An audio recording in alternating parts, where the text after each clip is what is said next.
Educa TV apresenta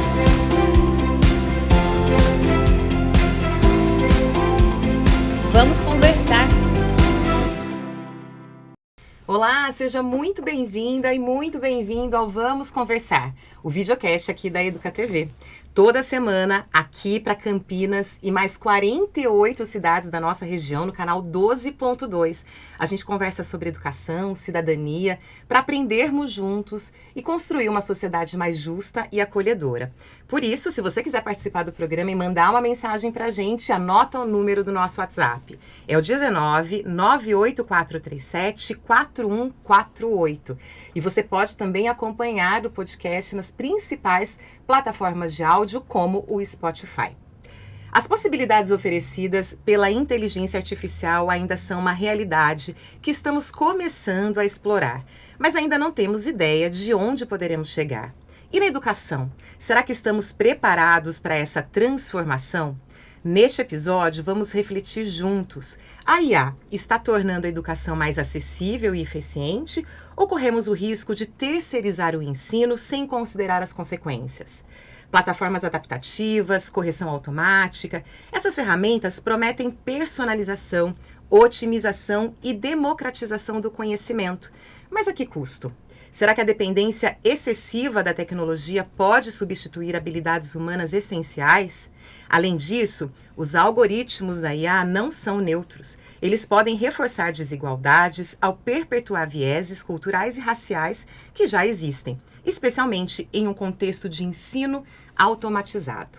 Para falar sobre esse tema, tenho 3 especialistas, o professor Petrilson Alan Pinheiro, que é diretor do Instituto de Estudos da Linguagem da Unicamp. Bem-vindo, Petrilson. Muito obrigado, Miriam.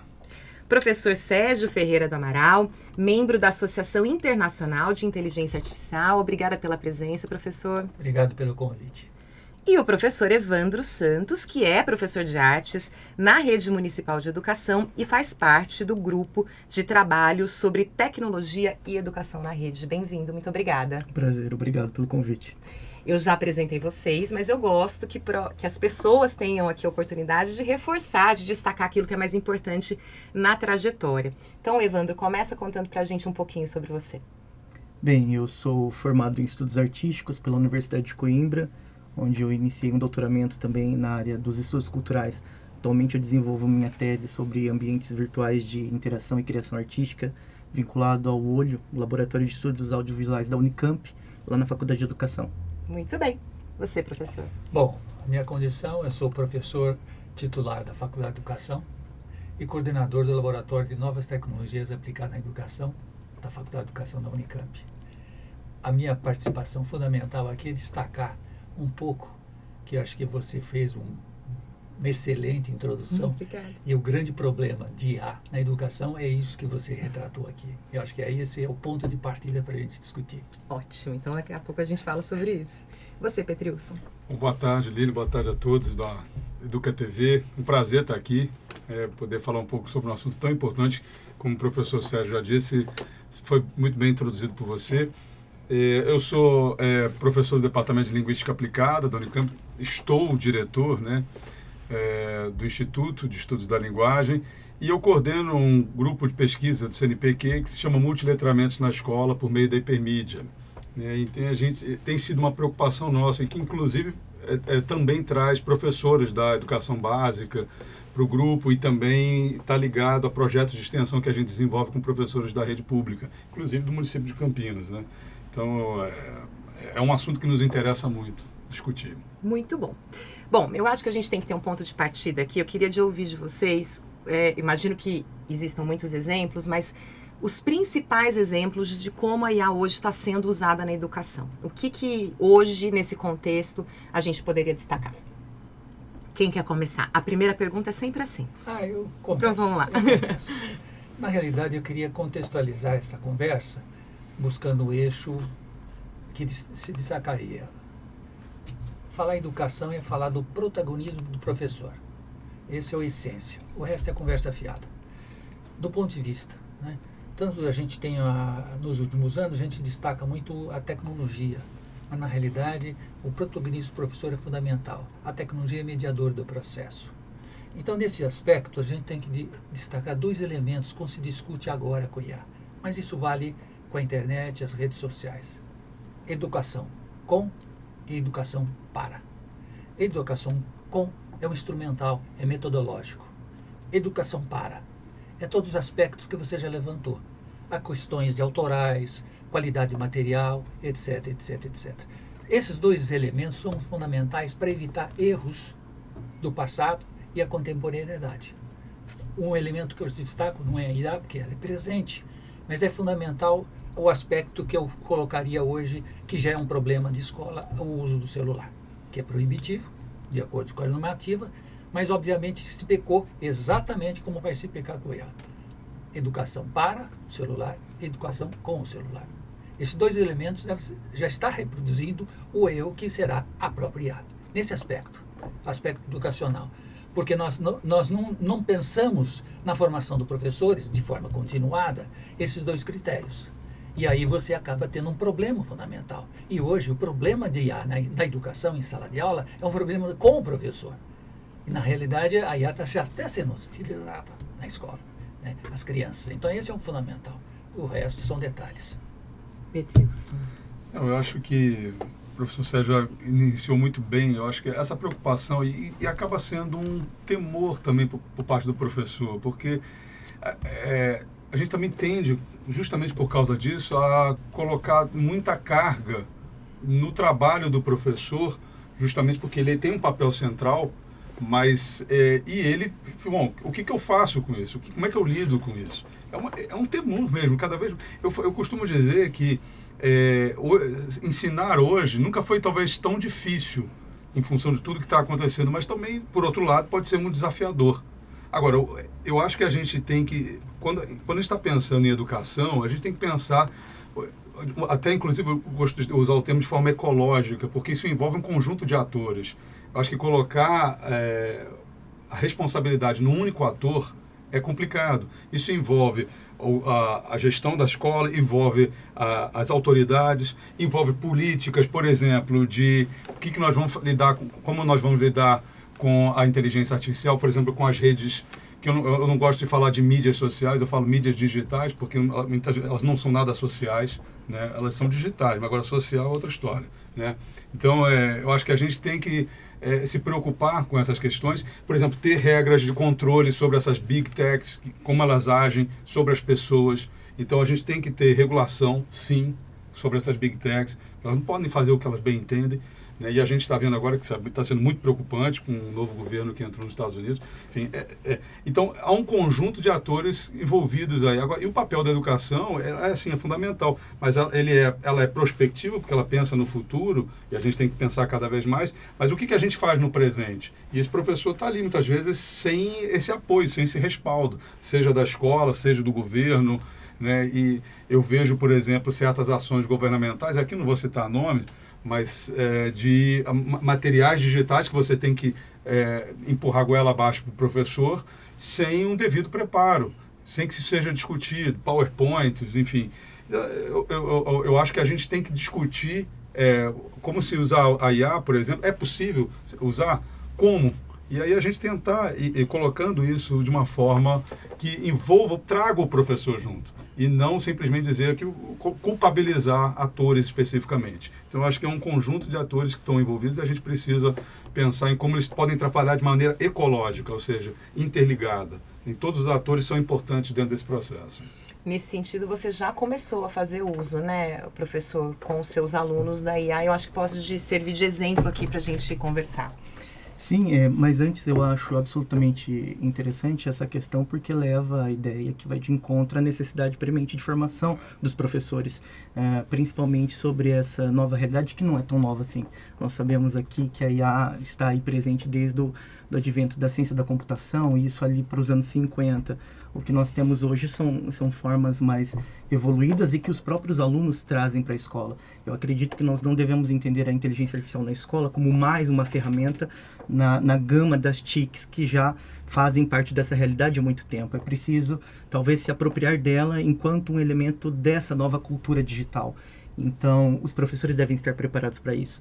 O meu trabalho ali na escola, como você mencionou, ele partiu dessa realidade cultural dos alunos. Eles trouxeram o tema da inteligência artificial e como nós estávamos trabalhando processos inclusivos de outras ferramentas e outros dispositivos como realidade artificial, na criação de um museu virtual para exibição do trabalho dos alunos, eles sugeriram que os primeiros trabalhos, a primeira exposição, fosse uma exposição temática feita a partir de modelos usando inteligência artificial, né? Então nós usamos o Midjourney, DALL-E e outras ferramentas acessíveis pelos estudantes, utilizando os equipamentos que nós tínhamos disponíveis na escola, e eles criaram essa primeira exposição com imagens relacionando temas da cultura, da história da arte. Foi uma experiência bem interessante, mas ela surgiu a partir de um certo conhecimento do professor, no meu caso. Então, é absolutamente essencial investir para que essas formas de trabalho se multipliquem no espaço da escola. E aí eu queria ouvir de vocês também, falando da formação, porque o Petrilson até falou, né, que ela acaba culpabilizando, às vezes, os professores, os atores. A verdade é que se cobra cada vez mais os professores, né? E a IA, por exemplo, é uma realidade nova, assim, popularmente, né, pelo menos para a grande população, é uma coisa que ainda está chegando. Eu imagino, e aí vou usar a minha categoria como exemplo, os jornalistas estão se adaptando, e não muito bem, inclusive, mas eu imagino que para os professores, especialmente no contexto ali realmente do dia a dia, seja uma novidade ainda, né? E mais que isso, eu imagino que existam muitas possibilidades que talvez seja até difícil direcionar o trabalho. Então, falando do aspecto de formação dos professores, lembrando até que a gente está falando de uma geração mais nova, principalmente, por exemplo, no ensino fundamental, que já são nativos digitais, que já vão ter uma facilidade um pouco maior para lidar com essas realidades. Como é que vocês veem, eu queria que vocês falassem mais, na verdade, desse aspecto da formação e dessa mudança mesmo de paradigma, né? Porque a partir de agora, tudo vai ser diferente. Quer começar? Posso começar? Eu vou começar, inclusive, com um exemplo que vem mexendo com a cabeça dos professores, não só no âmbito da educação básica, mas também universitária, que é a questão da avaliação. A gente passa trabalhos, o trabalho que você passa em casa para o aluno fazer, né? E aí a preocupação do professor ele vai jogar lá no chat, no GPT, e vai entregar um trabalho que ele não fez, né? Quer dizer, isso tem sido uma preocupação. Eu acho que, e aí, como você falou de formação, eu acho que a gente tem que pensar uma formação em que, de forma alguma, a gente tenta se colocar coisas de forma proibitiva. Porque aquilo que a gente... A IA está se desenvolvendo cada vez mais, ela está aí. Eu acho que não usá-la é ruim. Então, como é que a questão e aí a formação vai atuar nisso, é como eu usá-la de uma forma que ela possa me auxiliar no processo de ensino-aprendizado. E aí, eu citei a questão da avaliação. Um trabalho que eu fiz com meus alunos é o seguinte: eu dei um determinado conteúdo para eles em que, a verdade era, inclusive, uma questão de avaliação. Eu não pedi que eles pesquisassem um determinado assunto em casa, porque eles poderiam usar o ChatGPT e me entregar a resposta. O que eu fiz? Eu trouxe já a questão que era uma conversa entre mim e o ChatGPT sobre aquele assunto. E eles teriam que avaliar a resposta que o ChatGPT deu. Olha, aí é muito diferente. Aí tem um trabalho metacognitivo em que ele está pensando sobre a própria resposta do ChatGPT e vai ter que... a gente discutiu, teoricamente, aquele assunto, e eles vão ter que, então, avaliar a resposta do ChatGPT com base naquilo. Inclusive, eu falei até que nota você daria ao ChatGPT pela resposta que ele deu, né? Baseado em por quê? Ele teria que justificar. Então, eu coloco isso, o ChatGPT sob escrutínio. Eu avalio, é diferente, mas eu estou usando. E simplesmente do que pedir uma resposta. Então, eu acho que isso, por exemplo, tem que fazer parte de um processo de formação de professor, em que a gente pense alternativas para lidar com o ChatGPT e não simplesmente dizer, olha, ele não serve, ou tentar criar mecanismo para proibir, por exemplo, criar uma ferramenta que eu saiba que o professor não está usando o ChatGPT, ou o aluno não está usando. Isso é ruim, porque eu acho que, historicamente, tudo que a gente tenta proibir não funciona muito bem. A gente tem que tentar dialogar com isso de alguma forma, né? Tentando criar mecanismos, tentando regular o que for possível, enfim. Mas não propriamente proibir. Por isso que eu tenho um certo receio, como sempre falo, vamos proibir isso aí. Me assusta um pouco. Enfim, eu acho que tem que achar essas alternativas. O grande problema que eu citei é exatamente esse, aquele eixo do com e para. Isso não é uma coisa inovadora, ela só está provocando mais reflexões, mais críticas sobre o uso de.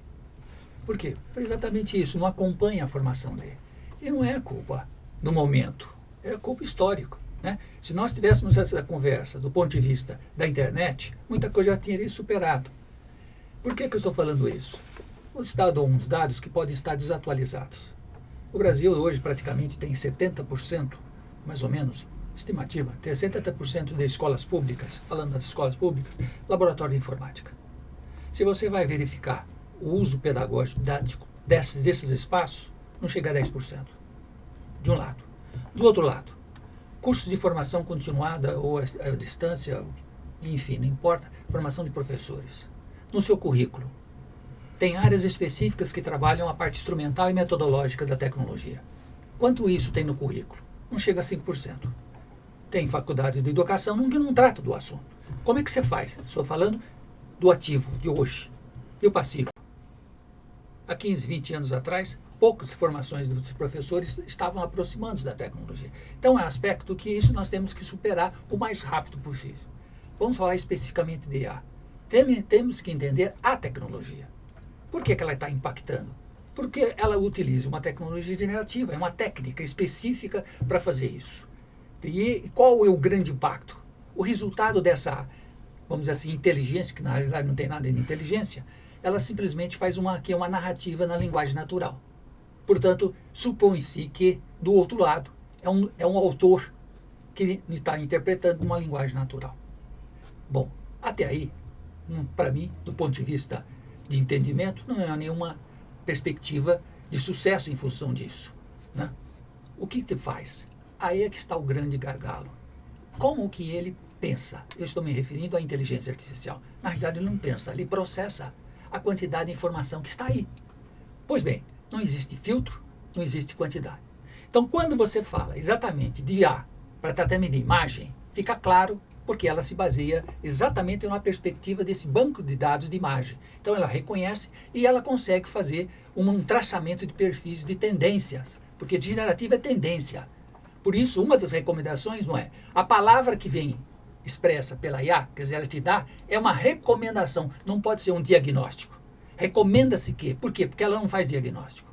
Nunca fará diagnóstico. Quem faz diagnóstico é médico, é professor, jornalista, né? Porque trata da informação. Então ela faz um preditivo. Por quê? Porque ela trabalha com banco de dados. Ponto. Outro ponto. Que bancos de dados são esses? Da internet. Internet é aberta. Está aí, pega ali, pega tá. Então começa a apresentar o quê? Como é contextualizada essa linguagem? Então, se nós, do lado de cá, usuário, sabemos como é feito, para que é feito, nós podemos então fazer o filtro de usabilidade. Ensinar os alunos a terem cuidado. Do mesmo jeito que nós cobramos na defesa de uma tese, de uma monografia, as referências bibliográficas, citações, esses materiais precisam ter essa fidelidade para confiabilidade dessa informação. Esse é o grande problema da IA na educação. Não tem, de certa maneira, a grande maioria, não tem fidelidade, porque não sabemos de onde tira.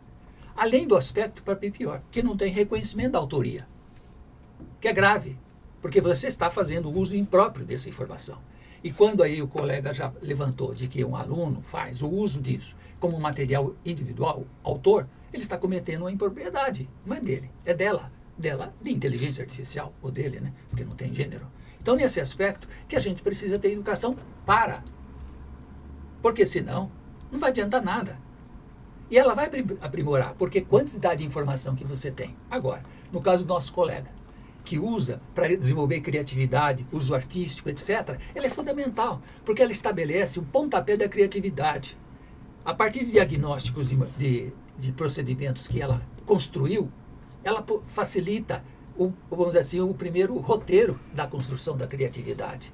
Então você pode trabalhar de outras maneiras. Agora, no aspecto de tarefas de casa foi colocada, aí é grave. Por quê? Porque se você for fazer pesquisa, ela já vai fazer pesquisa. E essa pesquisa tem fidelidade? Não sei. Não tem citação, não tem referência, não tem nada. Segundo aspecto, esse é o grande mal que as redes sociais, como foi citado, estão transmitindo. Passa a ser verdade. Daí o grande problema no campo de jornalismo dos fake news. O que você está lendo é a verdade, e não é assim. Então, é só um aspecto fundamental do uso. Então, ela só está fortalecendo os problemas que já ocorreram desde a liberdade da internet. Que é engraçado hoje, né? E eu só exploro para terminar aqui. Quando se falou lá atrás, aquela coisa que estava surgindo, né? Que era a internet, que tinha como carro-chefe a liberdade de expressão, o elemento que não tinha controle, era para esperar que as pessoas pudessem, de certa maneira, expressar os seus pensamentos livre, de forma autônoma, sem depender do quê? Dos grandes centros de produção de conhecimento, universidades, bibliotecas, etc. e tal. O que aconteceu? Não se deu para. Por quê? As pessoas começaram agora chamando, né, nos Estados Unidos chama a primeira emenda, aqui a livre iniciativa, o nosso direito de expressar. Mas expressar como? De que maneira? Ela não foi feita dessa natureza. Ela foi feita para ser um veículo de comunicação e, como tal, tem a sua responsabilidade. Então, um canal como esse, por exemplo, se faz alguma impropriedade, ela é citada, porque tem uma regulamentação legal. A partir do momento que se tenta fazer isso, já começa a citar o quê? Cerceamento da liberdade de expressão. Não tem nada a ver com uma coisa. Então, é esses momentos que a gente precisa aproveitar, porque em outros países já existe todo um trabalho, acho que o colega conhece muito bem, na Europa e tal, que já estão surgindo mecanismos de controle, não de controle, de regulamentação da inteligência artificial. Né? Os meios de comunicação hoje, principalmente os grandes produtores de conteúdo, já estão tentando fazer uma identificação digital, uma forma, para que quando for fazer esse rastreamento pela inteligência artificial, o autor sabe reconhecer que aquilo foi um plágio da informação dele. Por quê? Porque as pessoas se acham direito de fazer isso. E os próprios conteúdos não têm esse controle. Então, esse aqui é o primeiro momento. Eu quero passar para você, mas eu queria... o Petrilson falou sobre isso. Na verdade, o que a gente está vendo é uma tendência oposta, né? Porque, por exemplo, né, o Facebook, o Meta, já começou a ser, vamos chamar de flexibilizar o conteúdo. Já tirou a moderação. Então, na verdade... nesse nesse momento atual, o ChatGPT também, acho que há uns dias, diz que vai começar a liberar conteúdo adulto e conteúdo de violência. Então, eu fico pensando que a responsabilidade aí na educação, coitados, os professores sempre são responsabilizados, não tem jeito, né? É muito maior, porque aí você vai ter que, de fato, e isso já é papel, mas estimular ainda mais o uso crítico dessas ferramentas, porque, de fato, o que vem, a gente não tem mais controle. Exatamente. E talvez uma questão essencial seja como converter esse tema que é complexo em uma linguagem acessível para os estudantes desde o ensino fundamental. Pois eles já utilizam e já vivenciam essa realidade, mas na perspectiva de consumidores, sim, não de pensadores críticos sobre esse ambiente que eles estão inseridos, né? E aí coordenado não só pelas IAs, mas tantas outras formas técnico-visuais, enfim. E é absolutamente importante pensar na construção de currículos atualizados que envolvam a formação dos professores e uma linguagem adequada para efetivamente ter uma inclusão digital. Eu acredito que a inclusão digital, pensando todos os documentos normativos que nós temos e orientadores da educação, ela efetivamente nunca ocorreu, pois, principalmente numa rede que tem um poder aquisitivo maior, se entende a inclusão digital como aquisição de equipamento, quando deve ser a aquisição de uma linguagem específica para poder falar e utilizar essas formas todas de tecnologia que os estudantes desde sempre têm acesso. O grande problema fundamental é que você citou 2 exemplos ou 3 exemplos da concentração dessas mídias, né? Quando você pega, por exemplo, vou pegar aqui em Campinas especificamente falando, o sistema da RAC, né, que envolve o Correio Popular, toda a mídia. Tem assim, 60, 70 anos de história dentro da consolidação desse material. Portanto, tem uma credibilidade consolidada. Então, quando você pega um jornal como a Correio Popular de Campinas, fazendo um advendo a isso, e você lê as matérias que são, inclusive, identificadas os autores, não é o jornalista tal, aquilo representa uma informação que tem um contexto. Ponto. Segundo, quando nós pegamos, então, o impacto disso, quando você fala aqui que a rede circula entre 40, 50 cidades, vamos quantificar que você está pegando um público de 600 mil, mais ou menos. Estou falando sem entrar muito na estatística. Agora, quando você fala de uma Facebook, do Google, principalmente do Google, que resolve por uma determinação própria, não própria, mas recomendada, em que muda o Golfo de México para o Golfo da América unilateralmente, e aí a gente fala assim, isso é feita só nos Estados Unidos? Mentira, não tem sentido. Ela está atuando. Então, passa a ser um produtor de conteúdo sem um controle absoluto. Ela faz o que ela quer e vende isso. O Facebook, a Meta, qualquer um, faz exatamente a mesma coisa. Então, nós precisamos, sim, primeiro é conhecer isso, estabelecer essa métrica, essa criticidade. Porque esses fabricantes de conteúdo não têm nenhum compromisso. O único compromisso é o fechamento para os seus acionistas. Só acabou. Né? Quando você pega uma empresa de comunicação que fundamentalmente sua moeda de troca é isto, é diferente. Porque agrega a credibilidade do sistema. Que credibilidade nós temos do Google? Nenhuma, porque ela não fornece informação contextualizada. Essa é propriedade de terceiros. A parte disso, que é a coisa mais perversa, que essa fachada de conteúdo é simplesmente um atrativo. Porque a IA generativa que vem vindo por aí, ela simplesmente mais é uma coleta de informação do usuário. Para quê? Ninguém sabe. Segundo, um direcionamento específico. Começou-se lá atrás o impacto com relação a isso. Então, o que eu estou tentando explicar aqui é exatamente a coisa mais importante. Como funciona, para que funciona e quais... Não estou de maneira nenhuma proibindo, de maneira nenhuma, mas consciente, crítica, reflexiva. E o papel do professor tem nesse fundamento. Por quê? Quando nós pegamos o famoso livro didático, ele está consolidado numa métrica que foi reconhecida, na verdade, tem especialistas que são de matemática e de português que estão por trás de validar aquele conteúdo. E essa informação que está aí? Quem é? Então, na realidade, conclamo as instituições públicas e as empresas de comunicação a justamente fazerem esse tipo de papel para fazer essa moderação de conteúdo. Exigir que tenha uma identificação, exigir controle, exigir a autoria das formas, porque não é justo, como no seu programa, que você depois a ser apropriado, e vai pegar daquilo, não sabe de onde veio, para quem que é usuário. Então, esse aspecto é educação para com esses meios, porque essa é uma ponta de uma série de outros processos, que é a mercantilização da informação, sem nenhuma autoria própria disso, o conhecimento, a diversidade e o respeito ao direito universal das pessoas, que é a privacidade. Né? Então, tudo isso fica mercê, porque se daqui a pouco o Facebook, a Meta, que agora, né, resolva a fazer política discriminatória, segundo o seu entendimento, segundo a sua visão do mundo, como nós aqui vamos defender isso? Então, nossas questões é um pouco mais disso. Então, quando nós temos que deixar... Não, ninguém está discutindo aqui, acredito que os meus colegas que estão aqui presentes fazem parte disso, que ninguém aqui está proibido.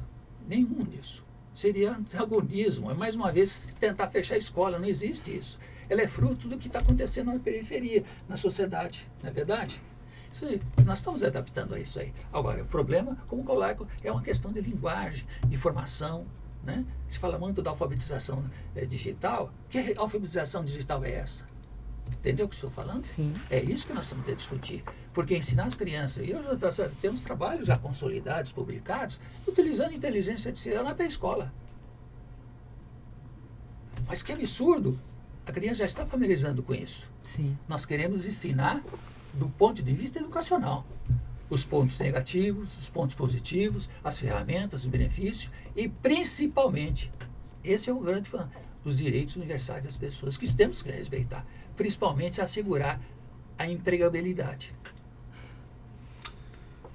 Inclusive, puxando isso que você falou, a questão das mídias digitais, o fato dessa diferença que você comparou as mídias digitais com os canais de comunicação já consolidados, tem uma diferença primordial que é, inclusive, objetivo. O objetivo das mídias digitais não é informar. Não é informar, nunca foi. Nunca foi. É prender, é criar consumidores ali em que eu possa sugar o máximo de informações possíveis dessas pessoas. Tem uma autora muito interessante chamada Shoshana Zuboff, que ela tem um livro chamado Capitalismo de Vigilância. E o que eles fazem nas mídias digitais é um capitalismo de vigilância, que ela fala que é a forma mais horrenda de capitalismo já inventada na história da humanidade. Porque ela capta pelo teu olhar. Ela cria um mercado, ela vai chamar de um mercado de predição. Ela prevê o que você vai fazer. Eles conseguem prever o que você vai fazer captando pelo teu olhar, pelas coisas que você faz ali. Então é horrível. E no momento, inclusive, eu estou desenvolvendo um projeto de pesquisa junto com uma pesquisadora da Universidade Estadual do Ceará, Débora Arruda, em que ela usa um termo chamado leitura plataformizada, que é um termo, essa leitura plataformizada é essa leitura das mídias digitais, que você vai recebendo aquele conjunto de informações e você não consegue processar, e você não consegue criar inteligibilidade sobre aquilo que você está lendo. Porque o objetivo daquilo ali é prender a sua atenção, e você não consegue sair. Como cada coisa que você vai vendo no Instagram, aquilo vai sendo reatualizado, eles fazem aquilo para que você não saia. Sim. Vai criando aquela coisa contínua, e você não sai daquilo ali.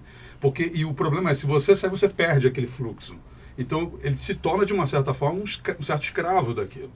Então, a gente precisa ter uma... E aí a gente está, claro, como é que você desenvolve, aí sim, uma leitura crítica, desenvolve leitores críticos dentro de um ambiente em que isso não acontece, né? Então, como é que então, eu preciso conhecer, primeiramente, obviamente, como essas mídias funcionam, né? E aí, eu acho que o trabalho crítico está em cima disso, que deve começar realmente desde lá dos primeiros anos. Claro, isso uma forma que envolva ali já as crianças, os adolescentes, mas que os torne conscientes disso, né?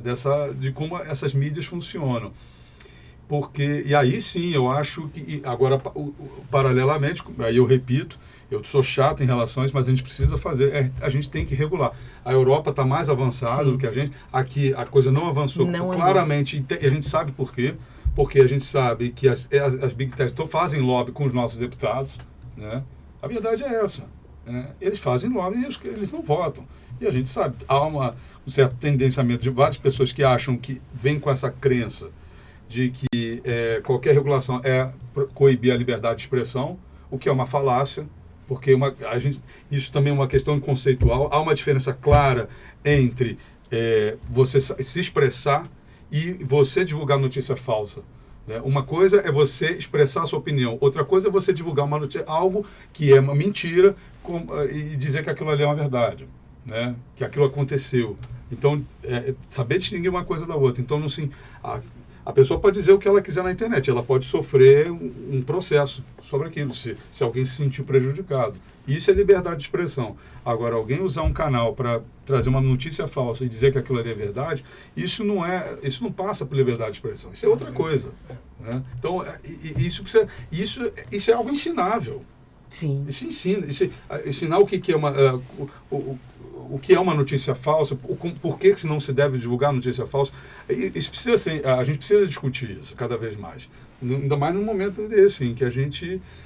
cada vez mais difícil reconhecer uma notícia verdadeira, justamente porque eles não estão preocupados se é falso ou verdadeiro. A preocupação deles é prender prender o usuário, e que ele se torne um consumidor cada vez mais ávido. É isso, né? Então a gente tem que se preocupar com isso, né?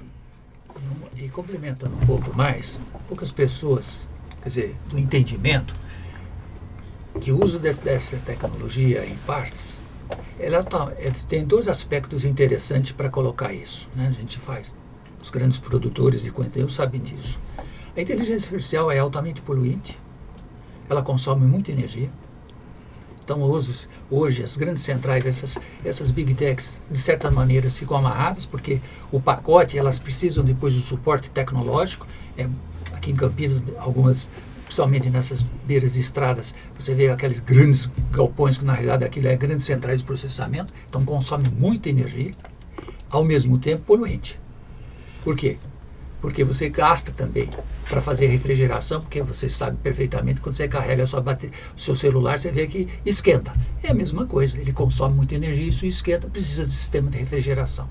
Então, quando nós vamos lá fazer uma brincadeira ou fazer uma pesquisa no IA, nós temos que ter consciência que nós estamos gastando muita energia elétrica, para fazer aquele sistema funcionar, e que também estamos poluindo, de certa maneira, porque a água quente vai isso aí, provavelmente vai para a atmosfera, etc. e tal. Então, fazer o uso consciente dessas coisas.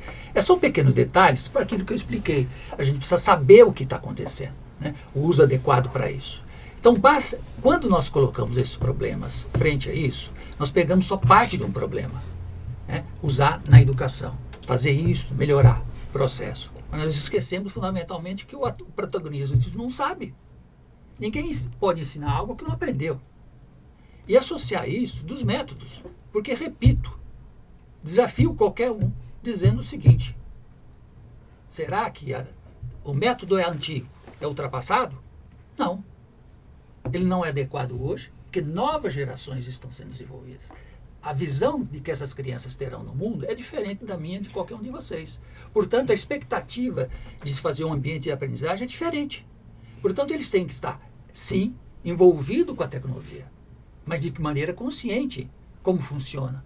Quantas vezes a gente vê, às vezes, né, aqueles famosos cursos de mecânica, que pessoas não sabem nem se precisa ainda pôr gasolina no carro, porque é tudo automático. Né? Você vai na mecânica hoje em dia, hoje eles fazem lá o check-up com a parte computacional, não tem mais aquele ouvido do bateu no motor. É mais ou menos parecido com isso. Então você exclui esse processo, mas nós estamos preocupados no presente. Isso tem um buraco, né, que a IA vai aumentar muito mais essa desigualdade do ponto de vista de qualidade de aprendizagem. Quando uma criança, principalmente os poderes mais econômicos, que dão a ele a outras oportunidades de processo de aprendizagem, supre essa deficiência. Mas na rede pública não tem. Ou é aquilo ou é nada. Bom, então, muitas vezes, o conhecimento subtraído dessa perspectiva, porque ele vive essa realidade de consumo midiático, facilitado, porque qualquer utilidade você tem acesso, né? Você tem pacote que embute um monte de coisas e que não tem nenhuma responsabilidade de conteúdo, é a visão do mundo dentro daquela perspectiva. Segundo, isso é perigoso também, porque ele é imediatismo. Essa é a verdade absoluta. Ele não pensa, não raciocina, não cria, não se desenvolve. Então, muitas vezes, fica essa passividade eterna. E é isso que é necessário fazer, porque na realidade essa passividade, você vira um consumidor em potencial de qualquer coisa, seja numa posição política, seja do consumo material, etc, etc, etc. Até relacionamento pessoal. E hoje o melhor resultado disso foi a proibição do celular, que detectou-se uma coisa que todo mundo sabia, que era o vício do celular. Sim. As crianças hoje, aí a escola hoje tem que inventar, estão inventando brincadeiras que não existiam no ambiente escolar. Vai acontecer a mesma coisa o que há. Então, aí eu quero, nesse sentido, porque assim, a verdade é que essa nova geração, eles já nasceram, né, numa perspectiva muito diferente, né, de realidade. Eles já nasceram com celular, já nasceram com computador, já nasceram com a internet, né? Eu, quando comecei a trabalhar, a gente ainda estava aprendendo a mexer com tudo isso. Então, eles já vêm, já tem naturalidade para lidar com isso. Agora, a gente está trazendo essas tecnologias para dentro da educação.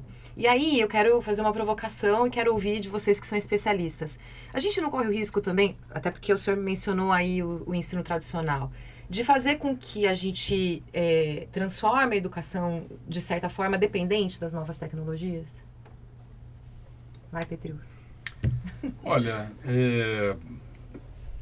sim, é uma pergunta importante, porque a gente coloca também sobre, aí também mais um fardo em cima do professor, a ideia de que, ora, se o mundo está tão tecnologizado e se essa geração já nasceu no mundo com todas essas tecnologias, obviamente a educação tem que incorporar isso, tem que lidar com isso. Esse é um discurso que impera, né? E eu não digo o contrário, que eu acho que a gente não deva incorporar. Eu acho que sim, né? Como alguém que lida com tecnologia no ensino, faz essa interface, busca de alguma forma, a gente tem que pensar isso. Porque se o mundo é assim, está permeado por todas as tecnologias, a gente vive nos nossos relacionamentos pessoais, no nosso dia a dia, tudo, enfim, a gente precisa lidar com isso. A educação, de alguma forma, tem que lidar com isso, né? O que eu só não...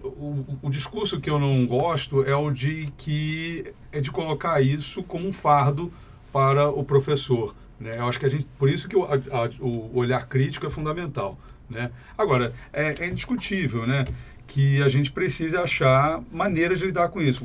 O exemplo que eu dei foi esse relacionado à avaliação, mas a gente pode pensar assim, N exemplos em que as tecnologias estão presentes no dia a dia. Por exemplo, eu vejo as pessoas... Porque cada vez mais a gente é validado pela tecnologia. Essas mídias digitais, elas nos validam, né? E como é que uma criança chega na escola com E a primeira coisa que ela pergunta, os coleguinhas, eu vejo, o meu filho mais velho não, mas a minha mais nova, ela tá já, ela fica perguntando quantos, se viu o vídeo tal, se não sei o que, tal, quantos likes, né, teve, papapá. Quer dizer, é uma coisa, é o narcisismo sendo validado pelos likes, né? Então, e aí como é que a escola tem que discutir isso? Quer dizer, eu quero viver numa cultura em que eu sou validado o tempo inteiro pelas fotos que eu coloco no Instagram. Então, a educação ela tem que ter esse papel de questionar valores que a gente está trazendo para a nossa sociedade, para a nossa vida, né? Agora, de uma forma em que a gente consiga fazer com que... porque, muitas vezes, a escola é o espaço em que essas crianças vão pensar, vão ter a oportunidade de pensar sobre isso. Muitas vezes, nos contextos de casa delas, em outros contextos, elas não têm essa oportunidade de pensar sobre isso, de refletir sobre isso, né? Elas estão vivendo a vida, não estão refletindo sobre isso. E a escola ela tem que ser um espaço. E aí ela tem que ser menos conteudista. E ela vai ter que ter espaço para isso, né? Porque há também, por outro lado, aí a crítica é no sentido de, bom, eu tenho um currículo a cumprir, eu tenho que dar aquilo ali. E não consegue, muitas vezes, estabelecer a interface entre o que eu tenho que ensinar, né, o que está previsto no currículo e essa realidade do mundo em que a gente vive. Então, a escola o que a gente precisa tentar encontrar é essa relação, né, entre o que muitas vezes se chama de conteúdo, mas entendendo que isso é fundamental. As relações que a gente estabelece com o outro, com o mundo, elas são fundamentais para a gente, como um aspecto dentro da escola. Afinal, a escola ela é um espaço social, né? Ela não é um lugar isolado do resto do mundo, ela não deveria ser, né? Mas ela tá dentro do mundo social e a gente tem que lidar com isso.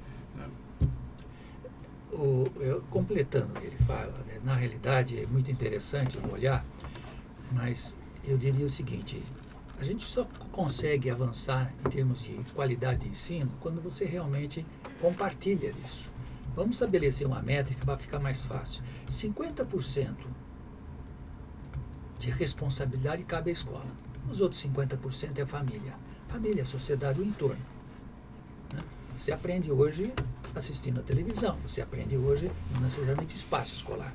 Quando é o espaço escolar, é o que o nosso colega faz. Existe uma normativa instrumental que você cria os currículos, são especialistas, o que é bom para fazer o currículo. Não cai do céu, né? Existem especialistas que estabelecem esse panorama e a regulamentação oficial para dar o credenciamento, não é verdade? Você tem que fazer todos aqueles pré-requisitos para que você esteja e a instituição te o habilita.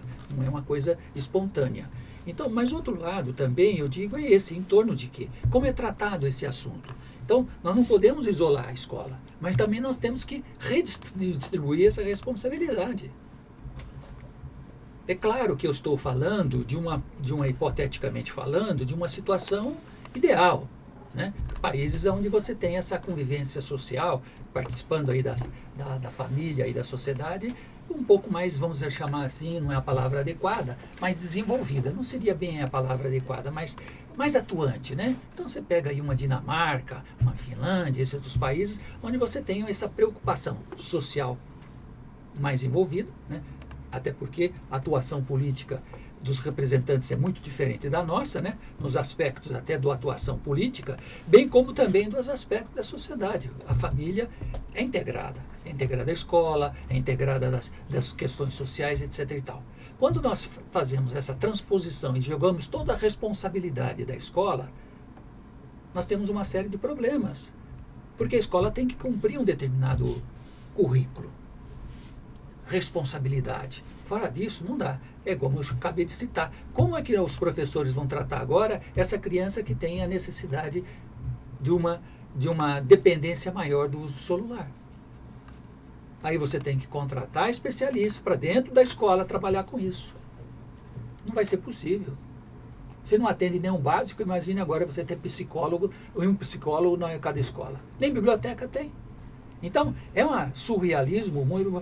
O ponto importante, essa é a partida. É o exemplo desse programa. Todos os mecanismos, seja estatal e público, têm que dedicar a fazer esse envolvimento da sociedade. Obrigada, através professor. dos meios de comunicação. trazendo esses problemas, abrindo a perspectiva, chamando a atenção.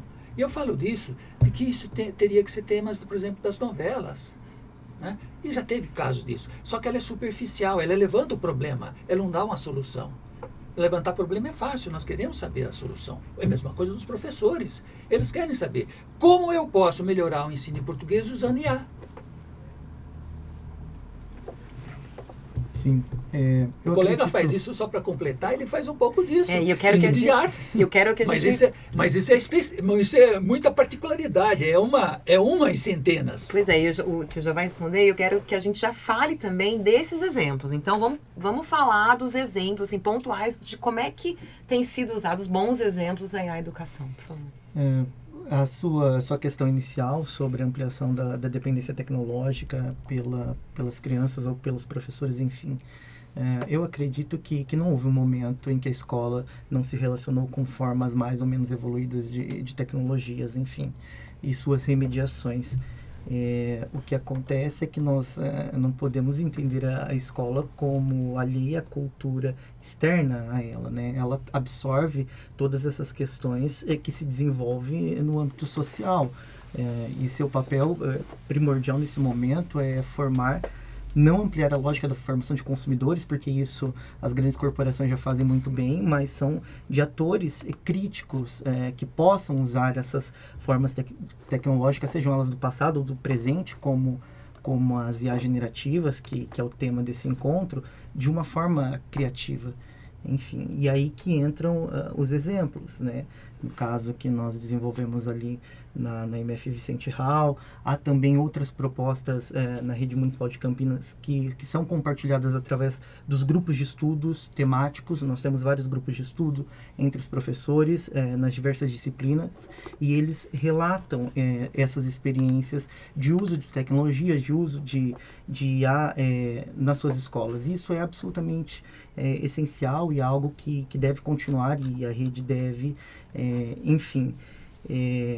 fazer com que esse trabalho se amplie, né? Essa troca de experiência para que potencialize as práticas dentro da escola. Isso é muito importante. Ainda nós estamos muito limitados, a comunicação ainda é muito limitada, apesar de, enfim, é estranho falar isso, né? Num ambiente altamente conectado o tempo todo, mas muitas vezes nós sentimos que nós falamos para nós mesmos, né, dentro do espaço da escola. É difícil, por exemplo, você soube agora dessa proposta desenvolvida ali, eu apresentei em algum seminário, apresentei para algumas escolas, mas seria mais interessante esse compartilhamento de experiências. E eu sei que acontece muita coisa interessante nas diversas linguagens, não só em artes, outros colegas que trabalham, mas também na área de ciências, na área de matemática, enfim.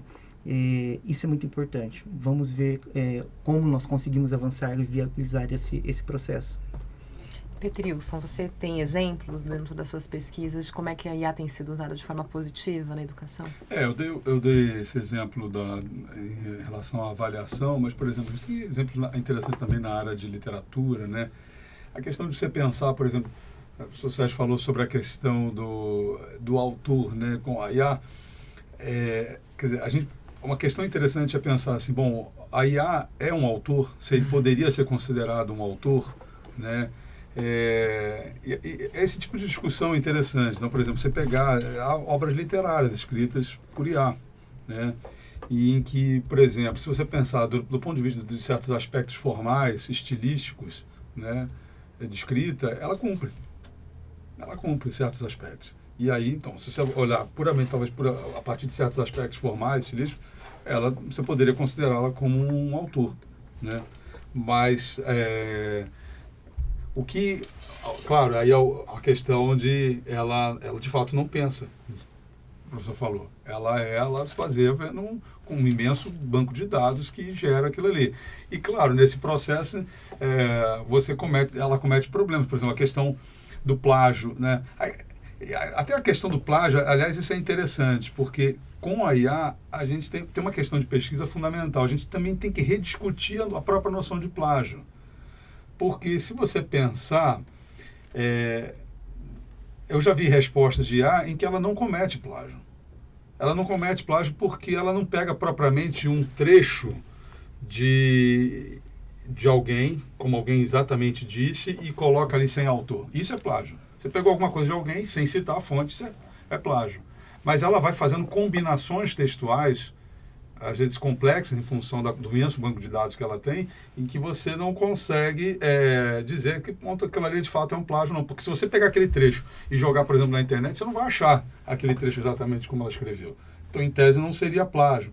Mas há uma reapropriação da IA, por exemplo, em que ela faz... Eu já vi, por exemplo, várias citações em que, por exemplo, o autor A, que ela cita, e ela faz conversar com o autor B, mas o que o autor A e o autor B dizem não conversam exatamente. Mas ela coloca porque, ela, de alguma forma, sobre aquele assunto apareceu em algum lugar o autor B. E em outro apareceu o A. Mas a associação entre o A e o B não é bem feita. Mas ela vê porque aquele assunto o B trata, o A trata, mas não daquela forma, de uma maneira conjunta. Então, claro que isso vai se sofisticando, né, em função... E ela, inclusive, o que me assusta agora na mais nova geração da IA é que antes você tinha alguém por trás que comandava aquilo ali para que ela tomasse certas decisões. Hoje ela já está tomando decisão. Ela toma decisões. E isso é mais complicado.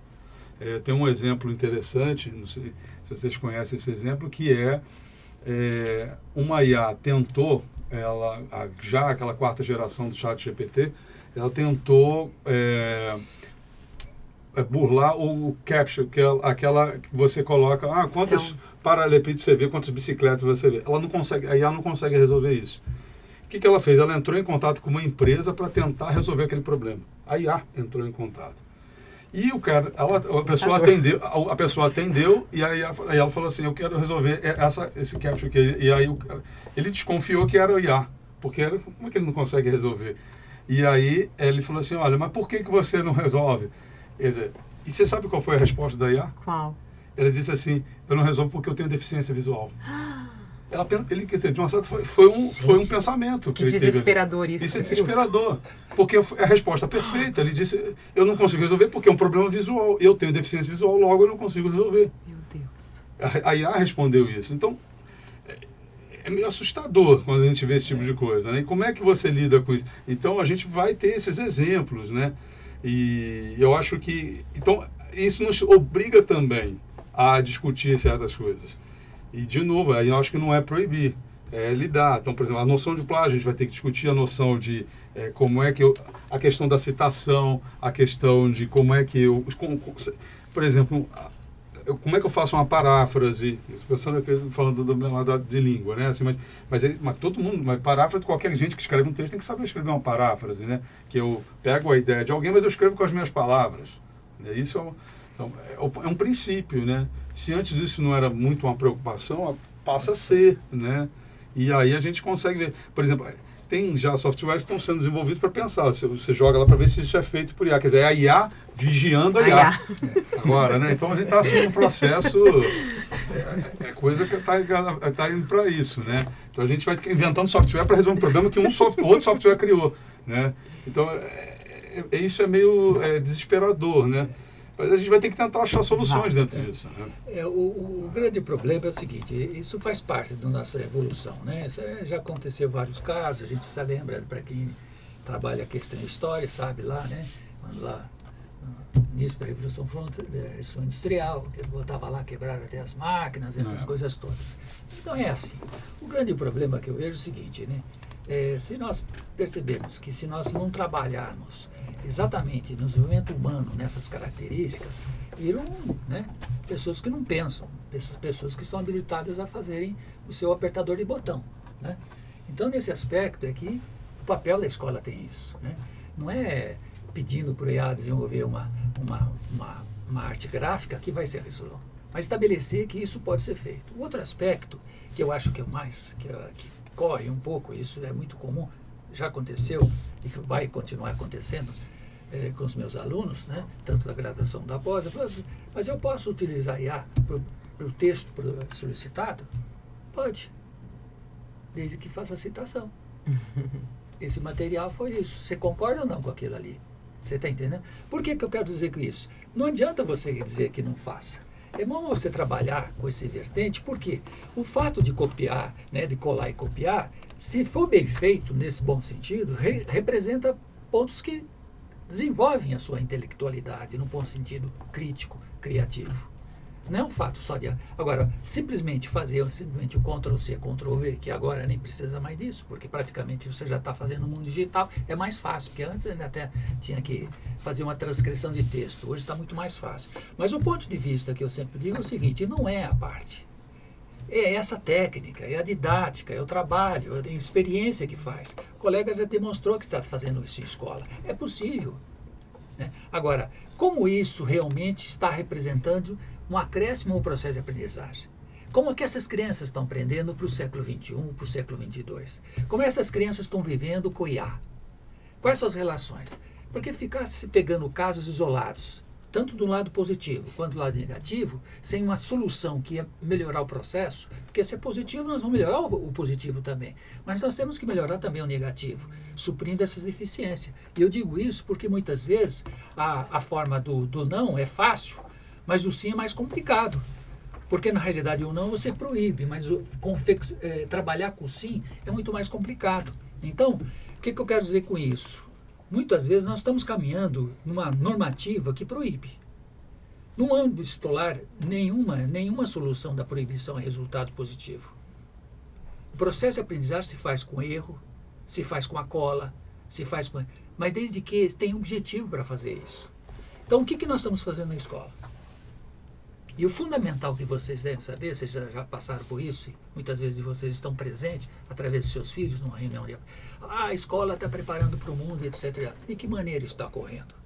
Então, aquilo que o colega falou, tanto do ponto de vista do administrador, do político, até o professor precisa estar atualizado dentro desse novo panorama. O grau de complexidade é muito maior que só dado para o professor, para o pai ou para a mãe. É justamente o que o nosso colega aqui fez. É exatamente, é um problema social do contexto. Ele só vai acelerar e vai dar amplitude porque nós estamos falando... Eu sempre digo o seguinte, é engraçado, a gente fica lá 45 anos, que é o meu caso, na universidade, e você soma todos os seus alunos, não chega a alguns dezenas de milhares. Qualquer influencer da internet chega a 30, 40 milhões. É isso que eu estou falando. Né? Um Facebook consegue mobilizar muito mais do que um político numa plateia para fazer. É isso que nós temos que aprender. Sim. Quer dizer, aprendemos a fazer comunicação, e comunicação não é só o ato de comunicação, mas não comunicação para ensinar. Então eu resumiria um pouco dessa complexidade que nós estamos cada vez mais sendo pressionados a mudarem rotina, método, didático, material, etc, etc, porque a revolução tecnológica está fazendo isso.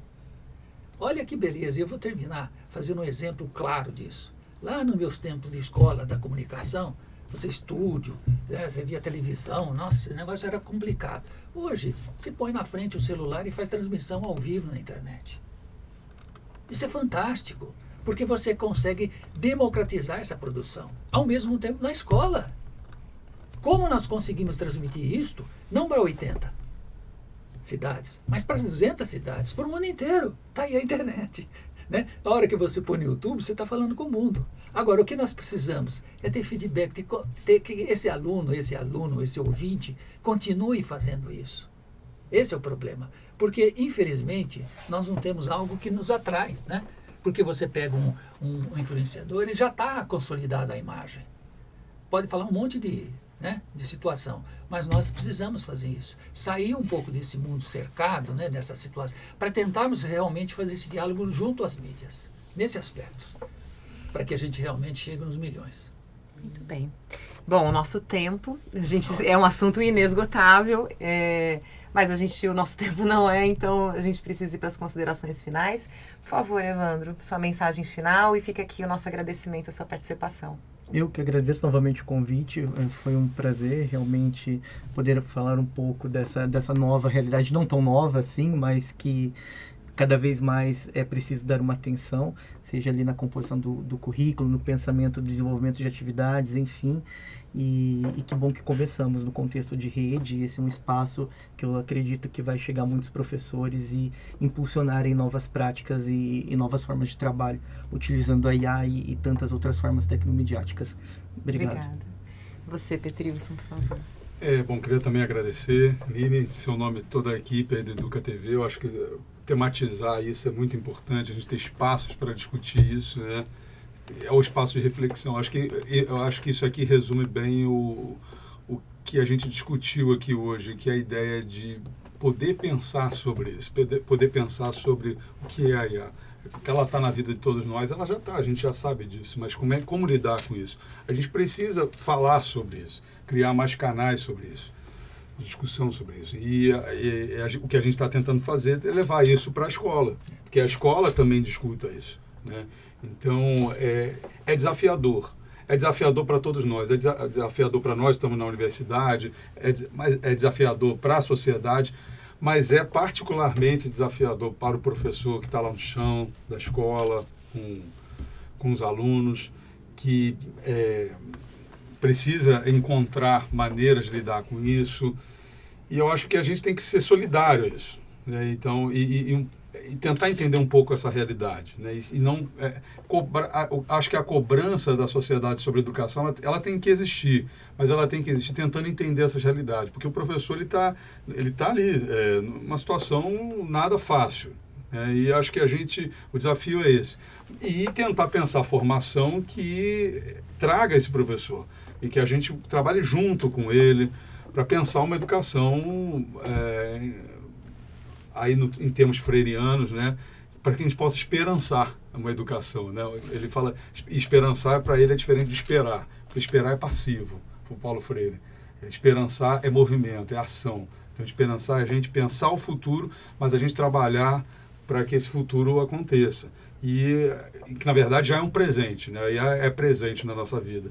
E que esse futuro possa ser melhor do que o presente, sempre. É o que a gente esperanceia sempre. Né? É isso, obrigado. Obrigada. Você, professor. Bom, eu agradeço, foi muito gratificante, até para quê? Para conhecer novas pessoas, né? Ter essa amizade toda. Eu acho fantástico, e quando você me falou que veio a gravar no IMA, mas que IMA agora tem estudo de gravação, que fantástico. Inclusive, professor, só para um adendo, esse estúdio ele pode ser usado pela população. E isso legal. É muito importante. Legal. Faz o agendamento, é uma política pública de democratização da comunicação.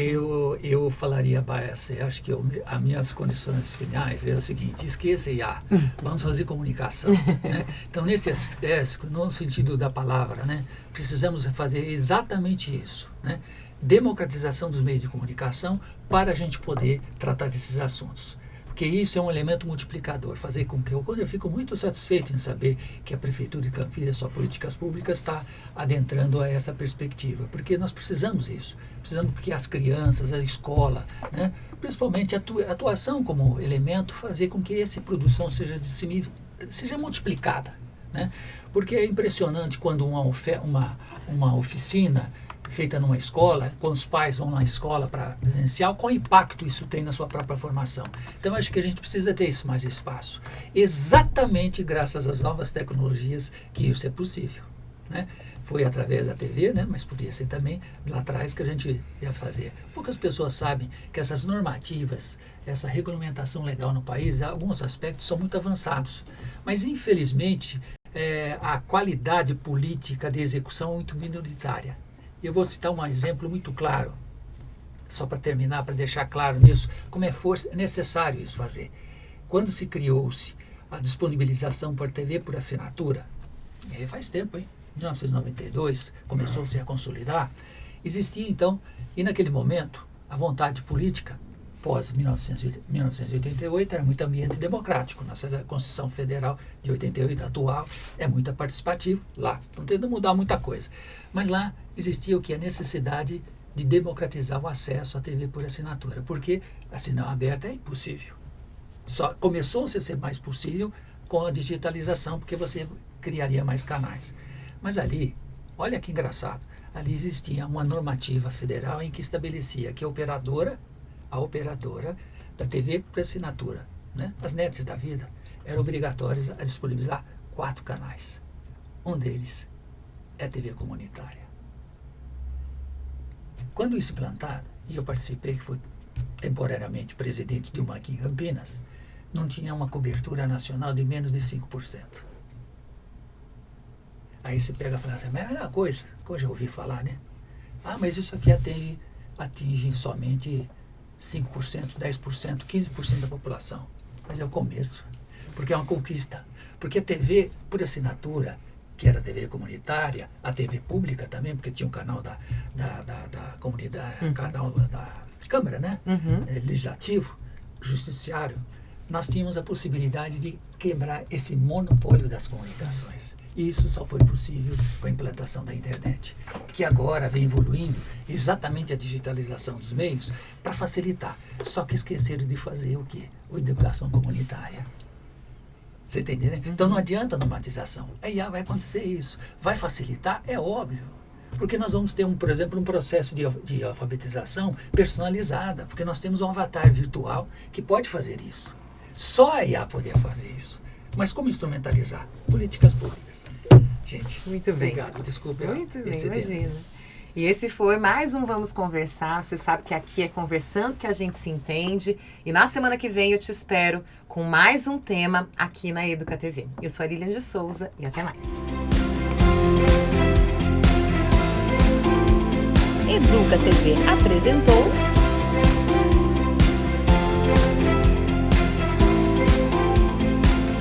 Vamos Conversar.